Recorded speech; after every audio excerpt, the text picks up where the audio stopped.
Drafting Archetypes is sponsored by Grey Viking Games. Grey Viking Games is the best place to get MTGA arena codes. From booster packs to awesome cosmetics, check them out at greyvikinggames.com and use our code DRAFT for 10% off.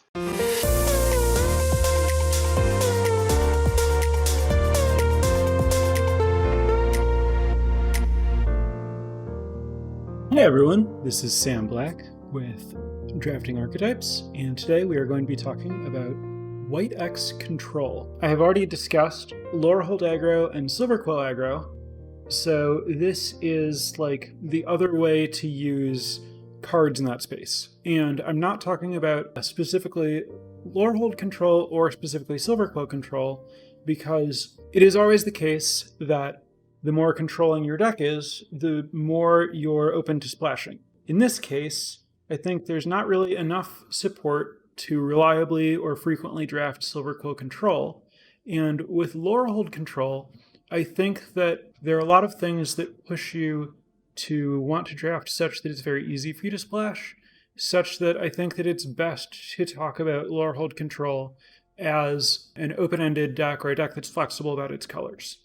So rather than framing it as here's how to draft Lorehold control and then like a separate note about, oh, by the way, you can be black-based, I figured it's easiest to just focus on White X. Basically all the cards in this space that are really pushing you to draft control are white. And there aren't that many of them, to be honest.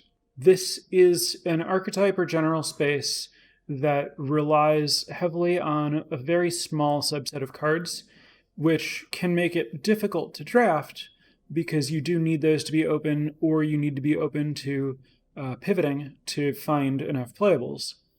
But also, it means that you can be rewarded because there are some cards that really reward you for being in this space, and not very many people who are likely competing for them. That's a really big picture on how I'm seeing this and why I'm talking about it in this way. It's weird to say that White X control is a subset of Dimir, but it follows from a very similar logic and framework to the extent that I talked about like Dimir being a state of mind and the strength of splashing in that archetype and the idea of like prioritizing removal and playing a long game. A lot of that's going to hold true here. Often the way that I draft, I'll be like prioritizing removal spells and then figuring out whether I'm going to end up being more Dimir-based or more white-based. Somewhere midway through the first pack or into the second pack or something. I think it's useful to highlight some of the uniquely white elements of White X control as like an offshoot of Dimir control. I think that it's particularly useful to understand as far as it relates to what happens when you don't find serpentine curves. Because the focus of Blue-Black was largely about, okay, well, make our serpentine curves really good. Then if we don't have them, or if they're being more contested because more people now know about that archetype, now how do I win? What's my backup plan? And White has its own way of grinding that can lean more into, well, I just have card advantage. We're going to turn this into, some kind of inevitability. And like, maybe what I'm talking about is I'm just going to attack with a Pilgrim of the Ages a lot, which isn't how you want to do it, but is like sometimes a viable backup plan. That's kind of like how this fits in bigger picture to drafting the whole control space. Before I get too far, I'm going to successfully remember for once that I do want to remind anyone listening, if you are a patron with access to my podcast notes, those notes are available, so feel free to head over to patreon.com/draftingarchetypes, find the note that just went up to follow along. The notes are fairly sparse for this archetype. This is not one that is very stats heavy. This is very much based on theory and my own experiences rather than like relying on data or, collective experience of other people's numbers. And it's also one that relies on a fairly small number of cards. So I'm discussing a fairly narrow space. So as far as like, why would you draft this deck? What puts you in this deck? The cards that most strongly push you to this are, as is usually the case for control decks, rare and mythic type cards. The top highlights being Approach of the Second Sun and Day of Judgment. Two super, super, super powerful cards that are somewhat narrow in application in terms of how to use them, but things that you definitely want to be able to take early in a draft if you see them and know what to do if you have them. If your predilection isn't to draft a control deck and then sometimes white's open and you just do that, the thing that's going to put you into this space is having one of those cards and then trying to figure out how to draft around it. And Approach to the Second Sun in particular is a great answer to the how do I win if I don't have serpentine curves question. And I think actually plays a lot better if you aren't prioritizing serpentine curves. And then Day of Judgment, similar situation, just like a fantastic control card, but not great in other places, but really, really powerful and something that I definitely want to be able to like draft and use. I mean, Blot Out the Sky or something is another pull toward this kind of space. Obviously, this is a direction that you would be happy to go from Mascot Exhibition. In general, any kind of like game-winning, super powerful type bomb that isn't explicitly very aggressive lends itself to a control deck because control decks play longer games where you're more likely to find your bombs. So there are definitely other powerful cards that can send you down this direction or that can be used well in this kind of deck. Approach and Day of Judgment are the cards that from pack one, pick one, I take that and I say, okay, I'm trying to draft white control.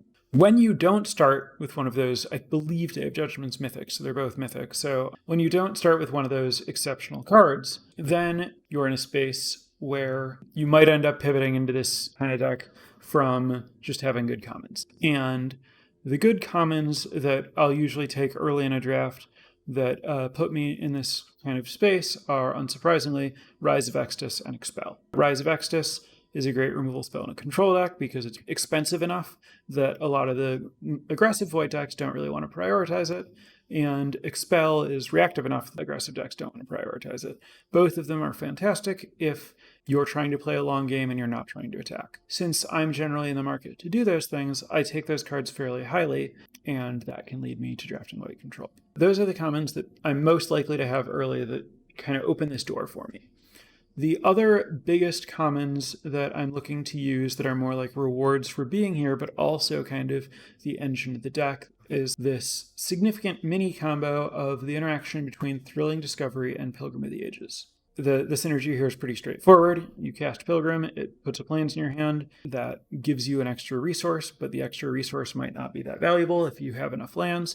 Thrilling Discovery can convert it into another resource. Alternatively, Pilgrim can just hit enough land drops that you have enough mana to like return your Pilgrim to your hand after it dies, and then maybe rather than bothering to recast it and then like hope to trade it off and get it back in your graveyard to get value, maybe you just discard it to Thrilling Discovery and then it's in your graveyard to return again, and you can convert it into other resources that way.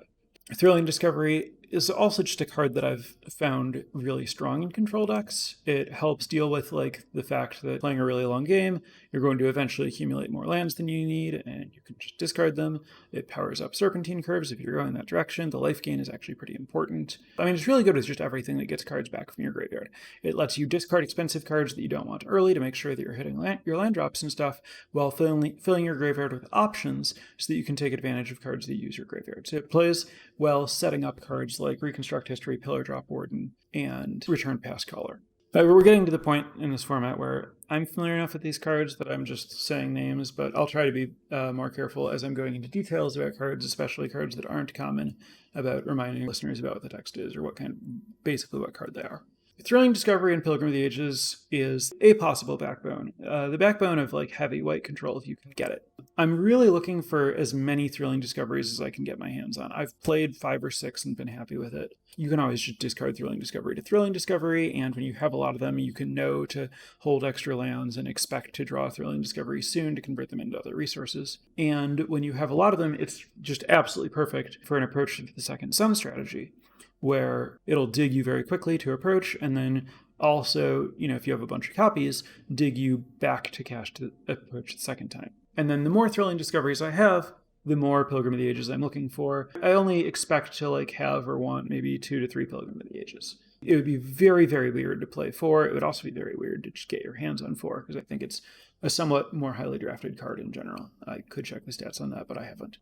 So that's not to say that the only commons you want are these white removal spells in this one combo. Obviously, there are plenty of other commons that work, but those are the ones that are really punching above their weight class in this archetype. Commons that you're getting more value out of here than you would be in other places. Uncommons in the same space are Divine Gambit. Divine Gambit is the Reprint from Kaldheim, white, exile target creature, artifact, or enchantment, I think. And its controller can put a permanent from their hand onto the battlefield. Return Past Caller is the 6-mana 4/2 that returns a spirit or instant or sorcery from your graveyard to your hand, flyer. Reconstruct History is the white-red 2 sorcery that returns an artifact, enchantment, instant, sorcery, and planeswalker from your graveyard up to one of each of those from your graveyard to your hand and exiles itself.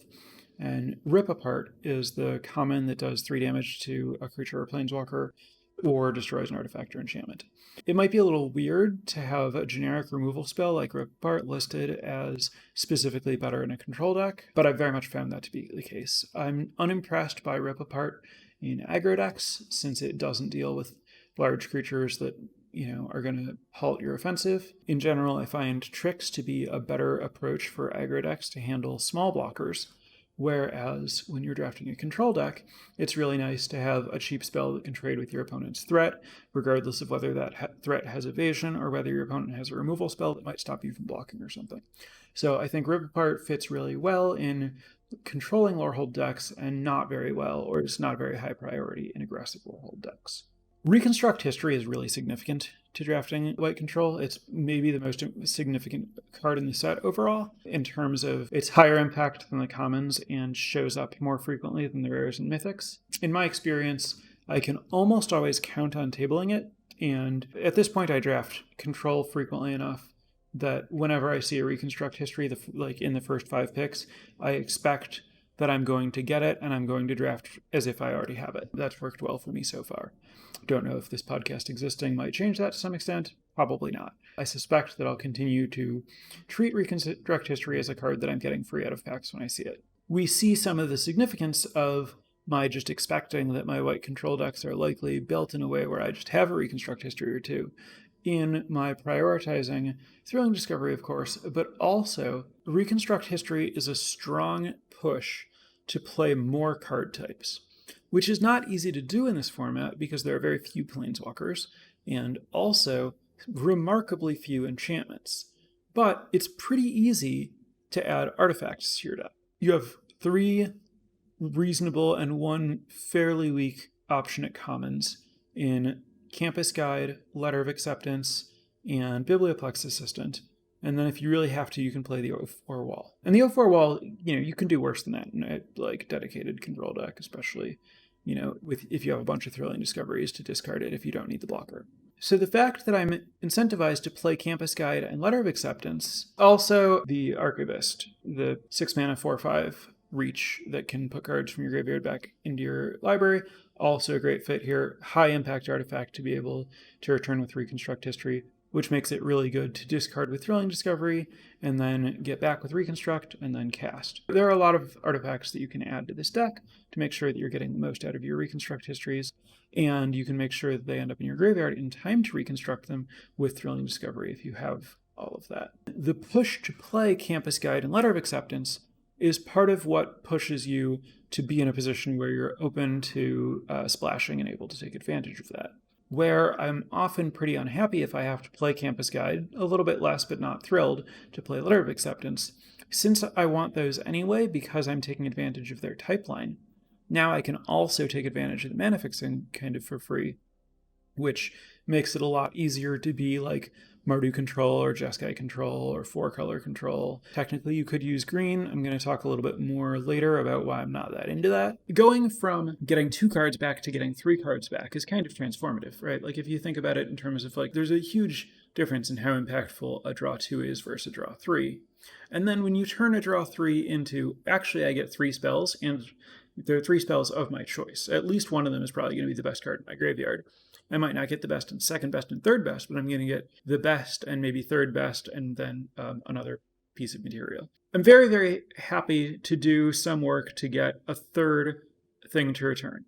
As for getting a 4th thing to return, it's a nice bonus, but I'm not going to highly prioritize cards like Detention Sphere or Lorehold Excavation so that I can potentially discard them so that I can return them, unless I have a lot of Thrilling Discoveries. If I have a really high number of Thrilling Discoveries and multiple Reconstruct, I could see playing one of those very low-powered enchantments just to move between zones to generate card advantage, but the situation for that would need to be very extreme. The important part is Reconstruct History leads you to want to play artifacts, which leads you to splash better. Those are the uncommons that I'm really looking to take advantage of. There are a few uncommons that are noticeably absent from that list. Specifically, Quintorius and Lorehold Excavation, which are both cards that look like they might be big draws to drafting Lorehold Control. And while I do believe that it is possible to draft Lorehold Control decks where those cards are playable, I wouldn't consider it advisable. I would say that both cards are somewhere between relatively weak and overt traps. Quintorius simply requires too much to go right. I've noticed that all of the 5 mana 4 toughness creatures that do something impressive, if you untap with them or have some kind of good setup situation in Quintorius's case, don't perform all that well overall, even though they do occasionally take over a game. While your experience might lead you to believe Quintorius or Ardent Dustspeaker or Nasri the Red Dean is a very powerful card, because they can fairly easily single-handedly take over a game, in aggregate, they actually all underperform because you don't really give that much thought to the games where you're kind of getting run over, you spend 5 mana for a 4 toughness creature, your opponent casts Heated Debate, and you lose. We know from looking at the data in a larger sense, it's really, really best to avoid leaning on those 5 mana 4 toughness creatures if you can, and that's why I don't think it's worth doing a lot of setup to play a bunch of Tome Shredders to try to make Quintorius a strong card. I think it's best to just avoid Quintorius and focus your card advantage and inevitability on removal and card advantage in the form of Reconstruct History and return past color loops and learning with Rise of Exodus, rather than, oh, I'm going to play this single threat that can take over the board if my opponent can't answer it. Lorehold Excavation, admittedly more reliable than Quintorius, but also requires a lot of mana investment. I would prefer to draft my deck in such a way that I don't need to dedicate a card to giving me a late game mana sink, and instead I can just take advantage of the fact that this format in general lends itself pretty well to spending a lot of mana over the course of a long game, especially if I have some of these recursive elements, and also obviously prioritizing learning and any other sources of card advantage and mana sinks I can find. Lorehold Excavation is basically an acceptable but very low-end mana sink. If you're trying to play a super long game, risks running into problems with the fact that it's milling you and stuff like that. Generally pretty hard to make work to your advantage strongly. Those are the uncommons that I am, and the uncommons that I am not looking to take advantage of. So what about the other colors? From red, the cards that I think are explicitly good here are Pillar Drop Warden, Tome Shredder, Illustrious Historian, Heated Debate. Heated Debate's good everywhere, whatever, but it is a card that you're very happy with in this deck. Pillar Drop Warden, Tome Shredder, and Illustrious Historian are punching above their weight class better than they are in other places in this deck. Though Pillar Drop Warden plays fairly well in any kind of control deck, regardless of whether you're white or not. But Tome Shredder, obviously, it's a little bit weird to be this 2/2 haster is a good blocker, but I mean, it grows when it's not attacking, and it doesn't grow when it is attacking. It shouldn't be that surprising. Illustrious Historian, not that great of an attacker, but not bad. But if your plan is to attack your opponent, it's hard to plan to do that with a 2/1 in a world where pests exist, because some portion of the time your opponent's going to play Hunt for Specimens or Professor of Zoomancy, and you're going to look at their pest and you're going to say, great, now how do I get value out of my Illustrious Historian? Whereas if you're planning to use it on defense, you can at least try to find a 2 toughness creature your opponent's going to attack you with to block. And also, another thing that I like about Illustrious Historian is you get a little bit of free value if you can discard it to a Thrilling Discovery. I don't consider any of these cards big draws or very important. This is more these are the cards that you're looking to fill your deck out with to support your premium removal and synergistic uncommons and stuff. I talked a bit about artifacts already. Those are other commons that you're happy to fill your deck out with. So next thing I want to touch on is why black? All of the high impact uncommons I talked about are Lorehold or mono white, and these other commons that I talked about that are particularly good defensively are red. There are black commons that play well defensively. They're more flexible rather than specifically defensive. Cards that work regardless of what you're doing, like Hunt for Specimen, Mage Hunter's Onslaught, Spectre of the Fens. And then the same is true with black uncommons, where you're mostly just like looking for removal spells, maybe go blank. So obviously what's going on here in terms of the black cards you're prioritizing they're very, very similar to what you're looking for in Dimir. The early learn cards, Hunt for Specimens and Cram Session, you're looking for the removal spells, you're ignoring cards like Arrogant Poet. You can obviously use Lorehold or Silverquill Pledge Mage are fine, flexible cards that can play a reasonable offensive or defensive game. You're happy to gain life with Silverquill Pledge Mage, Lorehold Pledge Mage. First Strike is generally very good on defense. There are black, white, gold cards that play well defensively specifically. I'm looking at you, Spiteful Squad in particular. Basically, if you are base, white, red, you're in a position to splash because you have the artifacts that make it easy. Maybe you have sciences. You're obviously prioritizing the little bit of defensive learn that you can get, which is to say Rise of Extus. But Rise of Extus isn't good mana fixing if you're trying to get environmental sciences. But you can use Study Break, and then you can potentially, in some versions of the deck, use Guiding Voice or First Day of Class. It is a little bit tricky if you're very, very heavy removal, very light early creatures to use Guiding Voice. I could see being in a spot where I end up like with environmental sciences and a white base, and now I'm looking to use lessons to fix my mana, so I want to play Guiding Voice, and now I'm looking for early defensive creatures to play. I could see myself being in a spot where I'm actively happy about the plan where I'm going to go turn 2, Ageless Guardian, the 1/4, and then on turn 3, I'm going to Guiding Voice it and find environmental sciences and cast environmental sciences to find my next land or my splash. I don't advocate playing Ageless Guardian lightly or in very many decks, but I do think that if you're white control and looking to take advantage of Guiding Voice or potentially First Day of Class, and you're looking for an early creature, like a cheap creature that can use those things, I do think that making a 2/5 blocker is actually really good in this format because there are so many 4 power creatures and like 4 damage removal spells and stuff that it's actually surprisingly big game to put a single +1/+1 counter on Ageless Guardian when you're just trying to block with it. So you have a learn/artifact mana fixing base / you can use non-basic lands to fix, splash some other colors in your white-red deck. The black cards you're looking to splash are mostly the single black cost removal, like Closing Statement, Flunk, Eliminate, but you can also certainly use Mage Hunter's Onslaught if you end up relatively light red or lighter red than you might have expected, or like white-black splashing Reconstruct History or whatever. If you have a lot of fixing, you can just be solid 3 or whatever and play Mage Hunter's Onslaught.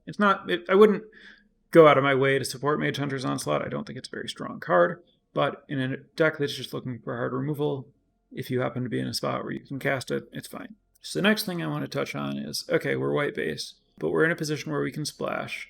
What about blue and green? They're not enemy colors with white, which means we don't have campuses or anything, but are there any cards that we want to work to be able to support? Obviously, the interaction between Thrilling Discovery and Serpentine Curve is great. Thrilling Discovery is really, really good at tearing through your deck and filling your graveyard, which is what you're looking to do if you're trying to cast Serpentine Curve. You can definitely be white-red or white-red X or, white X or whatever. Just you can definitely play Thrilling Discovery with Serpentine Curve. That can be a thing you're doing. A control deck is always going to be happy to have Bury-in Books.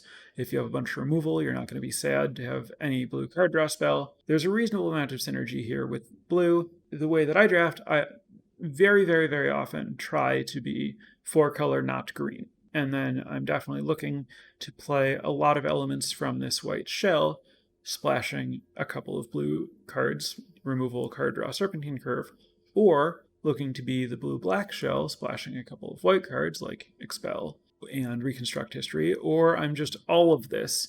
And my drafting is informed by synergies that I've discussed here, as well as synergies that I've discussed in Dimir, and just kind of trying to put it all together however it happens to come up. As for green, I don't think that green control cards play well with white control cards. I think that either one of them can be the base for a control deck, but I don't think that they play very well together. If you're trying to do the Field Trip and Quandrix Cultivator, kind of like a ramp control base, that a lot of the white stuff doesn't really fit well into that. And if you're trying to use the green fight spells, the white creatures aren't particularly good fighters. And white's offering like competing removal that plays well in a very different context, where you don't want to be trying to expel your opponent's creatures when you have your own larger creatures. How is your opponent going to end up with a tapped creature for you to expel in that situation? With green, I think that you want to, if you're trying to do fighting stuff, you want to prioritize like casting a 2-drop so that you can cast a fight spell. Whereas with white, I'm more like, well, I'm just going to cast Thrilling Discovery, and then I'm going to use removal. Basically, like, I do think that you can draft something like Abzan midrange, but it's not a direction that I've been drawn to in terms of like this hard control type strategy. I do think that you can draft just like, I have large Witherbloom type creatures, and I'm like splashing like an expel. I've had success combining Professor of Symbology and Gnarled Professor with some black cards, but it ends up being a lot more creature heavy, whereas I'm approaching like this white control base as a fairly creature light deck. I think that's the big difference, is green, not surprisingly, errs toward more creatures, whereas like when we're talking about a white deck that's drafted around cards like Approach for the Second Sun or Day of Judgment, we're definitely talking about trying to play fewer creatures. Similarly, like Reconstruct History likes it when you have a lot of cards in your deck that aren't creatures, so you can fill your graveyard with a good variety of things that you've drawn because you are drawing those instead of drawing creatures. Those are the cards that I'm trying to use. That's the theory behind it. Those are what I'm looking for from the different colors. Final note, the actual premium commons, I've discussed some specific cards, and there's not a deep bench here. Beyond the stuff that you're really looking for, a lot of the rest of the cards aren't great for you. There are just like a lot of, aggressive white cards, like, Eager First Year, to some extent the Pledge Mages, and, the cards that you put in Lorehold and Silverquill aggro decks, and then just some weak cards like Stonerise Spirit that you just don't really want. Combat Professor is fine here, but you're not using it at its best. I don't expect to cut Combat Professor from a white base deck very often. The 4 toughness flying vigilance creature is very good defensively. You should certainly play it. I don't want the fact that I haven't talked about it to lead you to say like, oh, I'm trying to draft control, I don't want Combat Professor. But, if it's the third pack and I'm in this like white control space, I'm going to take an Expel over a Combat Professor, which is certainly not something you do in an aggressive deck. The commons you're expecting to build your deck out of are a fairly small pool of cards that lends itself to hoping to get a lot of higher rarity cards and also just a lot of openness to splashing and really taking advantage of the options provided by Campus Guide, Letter of Acceptance, Environmental Sciences, and Archway Commons. So that is what I wanted to tell you about this archetype.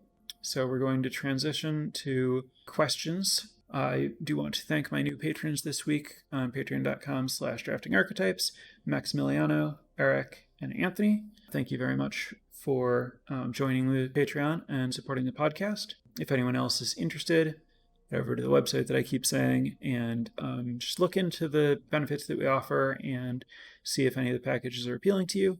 And as for questions, all right, the first card that people want to know about is Devastating Mastery, whether that's a draw to this deck or whether this is a good place to use that card. I don't think it's a strong draw to draft this deck, in that I don't think it's a card that you should necessarily draft early because it's much less powerful than Day of Judgment. But I do think that it's like a meaningful reward for being in this space. It is a card that I've played and been happy with in this kind of archetype, especially if you have Pilgrim of the Ages, to make sure that you can keep finding planes to hit the 4 white. I think that it can play really well in this deck that's, obviously not playing very much to the battlefield. I've had good experiences with it. It's also really nice that the 4 mana version doesn't require a ton of white mana and can clean up potentially multiple large fractals or whatever. It is actually a very strong card, if you have minimal battlefield presence in your deck. It plays really well in the reconstruct history space. It's also really good with Thrilling Discovery, just because there will be a lot of times where you're nowhere near casting it, or where you're in a matchup where your opponent isn't playing more to the board than you are. Being able to discard is really good. But I have cast the card to good effect. I do think that it is strong in this archetype. I just am not in a place right now where I see it as a card that I should first pick and draft this archetype from. Next question, is there such thing as too many expels? Yes, at a certain point you need to do something else. Realistically, within the context of a draft, the most you're probably going to see is 5 or something, and I wouldn't be unhappy to play 5 expels. I would want to make sure that I'm not going to just lose to a single combat professor at that point. I'm happy to play a lot of expels in a control deck, that as long as I have my other bases covered. I need to have removal for the few threats that expel doesn't answer well, and I need to make sure that I have card advantage and finishers, and that also, if my opponent is a reactive deck as well, that I'm not just going to lose to them drawing cards while I do nothing. I need to make sure that I'm not losing to my opponent just going hunt for specimens into pest summoning while all I have is expensive spot removal and I just die to some pests. But, if you have 5 expels, that doesn't preclude you from also playing cards that cover you in those other situations. Next question, is Bookworm a reason to splash green? My answer to that is it depends. If you're looking for a way to end the game, Bookworm is a very reliable way to end the game and a very easy splash, since it's a single green very late in the game. So if you're playing Campus Guide, Letter of Acceptance type stuff, you're not going very far out of your way to cast a Bookworm. Trivially easy, really, and so it makes a lot of sense to splash if you're looking for some kind of finisher to make sure that when you have control, you win the game rather than losing the game. If you have enough natural inevitability that you don't need Bookworm, I would rather play a card that's going to get me to the point of the game where I'm going to win a long game, rather than a card that doesn't do anything early that's dedicated to winning. But it is nice to have a Bookworm so that you don't need to dedicate a lot of different cards to beating someone, because it will reasonably reliably win a game eventually. You do need to be careful about, making sure that you can still beat someone who exiles your Bookworm. So you can't rely on it exclusively. I still prefer to be in a spot where I can rely more on having some lessons that I can learn to be additional threats, as well as some recursive threats like Pilgrim of the Ages and Return Past Caller.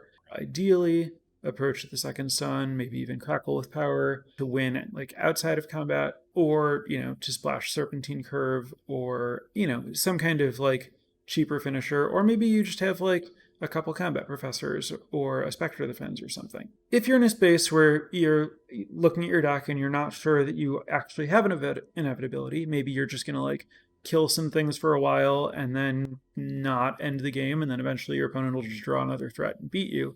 At that point, I would be pretty happy to splash Bookworm. Next question, how risk-averse should I be with my Divine Gambits? Basically, when you draft a lot of removal, I find that the question kind of solves itself, where the answer is basically use your other removal first, and then when all you have is Divine Gambit, if you're going to lose to something, you Gambit it and hope that they don't have another thing that beats you. Sometimes you're in a spot where there's a threat that's problematic and you have enough mana for Divine Gambit and not enough mana for your more expensive removal spell, and you say all right, well, I'm going to Divine Gambit this, and then if they put something really bad for me into play, in a little while, maybe I'll be able to Rise of Extus it or something. Pay attention to how many cards are in your opponent's hand, how the game's playing out, what colors they are, what threats they likely have, what you'll do if they put various things they might have into play, whether you need to fire it off, whether you can afford to take another hit, whether you have another removal spell. But for the most part, if your deck is removal heavy, you can just use your other answers first, and then when you get to the point where you're answering a late threat with your last removal spell and it's Divine Gambit, it works out very smoothly. Next question is, how do I find myself in this archetype? I spoke to that mostly at the beginning of this. Easiest way to be directly here is to first pick Approach to the Second Sun or Day of Judgment. If that doesn't happen, then it's mostly if I see a reconstruct history early, I'll expect it to table and potentially position myself to take advantage of it tabling. And so I'll note that it's there, and then in the picks between when I first saw it and when I expect to see it again, I'll start taking cards that play well with it, removal spells, cards of different types, whatever. And then if it comes back, I'll know no one else was trying to do this, and I'll have good tools and be in a position to do it myself. Outside of that, it's basically just like, you happen to see an unusually large number of the cards that are particularly good here. Next question, what color combinations do you feel most confident with as a white-based control deck? Honestly, I talked a lot about how good the deck is at splashing. I think ideally would want white and red to be my primary colors, and then to splash blue or black roughly equally, and I would be happy splashing both of them or everything. I'm very flexible overall, given the preferences that I've outlined. Are there any 2-drop creatures outside of Illustrious Historian and Guardian of the Ages that I've already mentioned that fit here? So obviously there are rare and uncommon 2-drops that are fantastic, like Plarg and Conspiracy Theorist and Professor of Symbology. Those are all really high picks that play well here. At common, nothing stands out as exceptional. I guess Campus Guide is the other one that I'm particularly looking for because of its interaction with Reconstruct History. Outside of that, if you're low on 2-drops and low on 2-mana plays and just looking for something to trade off, it's not the end of the world if you end up playing a Leech Fanatic or an Eager First Year or something. But for the most part, I'm not looking to prioritize casting a creature on turn 2. I would rather cast Thrilling Discovery, Hunt for Specimens, Cram Session, Thrill of Possibility, maybe even just use a study break to learn, or use First Day of Class to learn or something.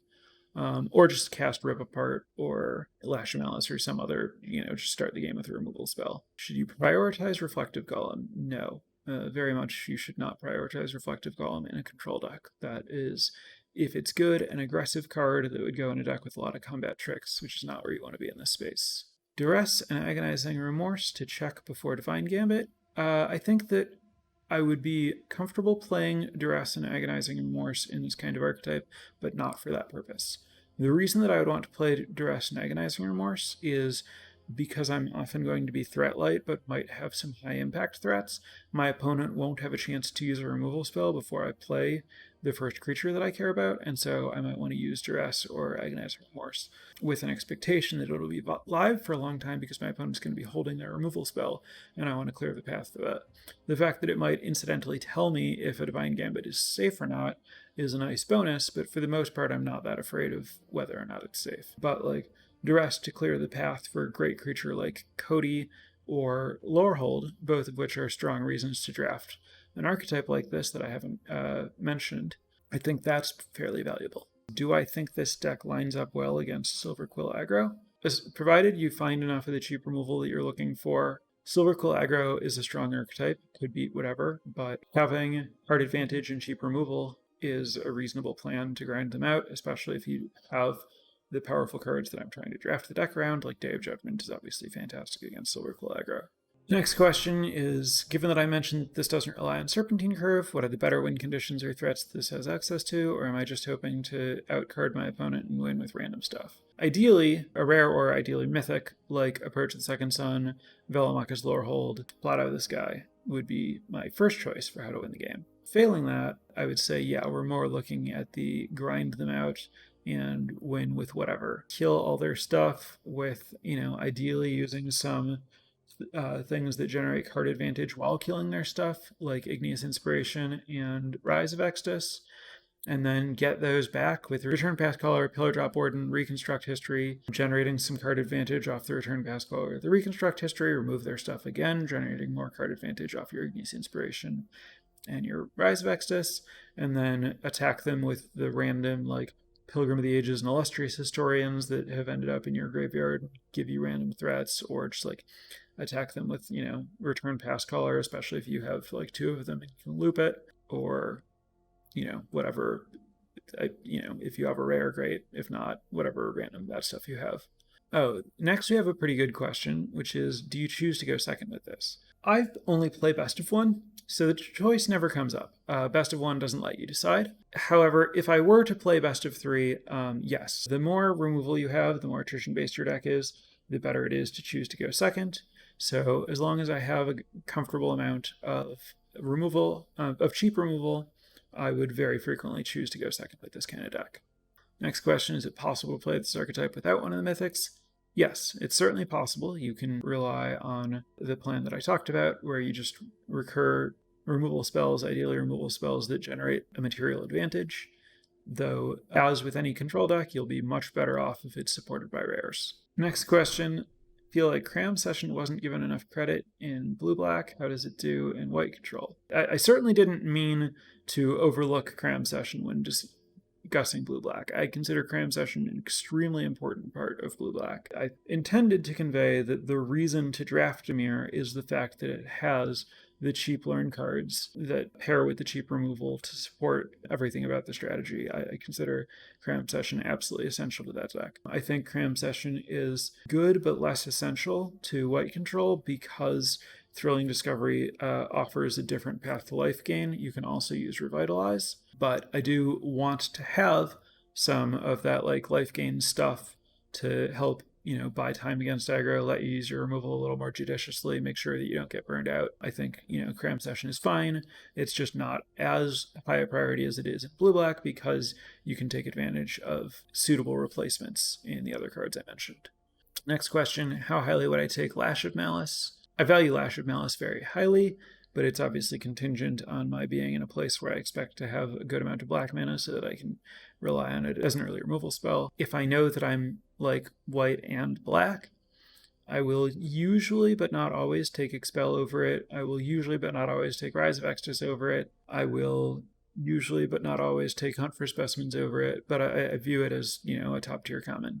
Are there lessons you prioritize in a control deck? Would I prefer Inklings versus bigger bodies such as Spirit Summoning?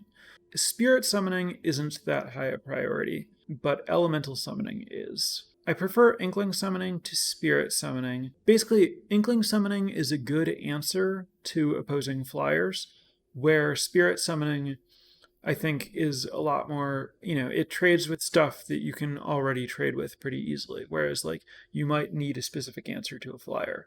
Neither Inkling Summoning nor Spirit Summoning is, a top-tier lesson for the archetype. I'm mostly looking for Environmental Sciences, Intro to Prophecy, Elemental Summoning, Intro to Annihilation, obviously, Mascot Exhibition, notably Illuminate History, I think it's called. The red to rare lesson is really, really good in this archetype. Yeah, I'm mostly looking for the lessons I mentioned, with Inkling, Spirit Summoning, and Expanded Anatomy as acceptable filler lessons, basically. Next question, lesson and learn, obviously a huge part of this format. Does it concern me that the learn cards in white and red lend themselves toward more aggressive builds? Obviously, this deck is not really looking to use enthusiastic study or guiding voice as a high priority. Study break is better in aggressive decks, but totally serviceable in control decks. And then the black lessons are obviously great here, and Rise of Extus gives you good access to your late game finisher lessons, if not your early setup lessons like Environmental Sciences. So it's not so much that it concerns me as that the way that you draft needs to be informed by it. And if you are base white-red and not in a position to prioritize your learn cards, obviously, there are exceptions like Professor of Symbology is another really good early learn card, as is Igneous Inspiration. Both of those are fantastic control cards in white and red that would lend me to, prioritize lessons and let me take advantage of lessons early.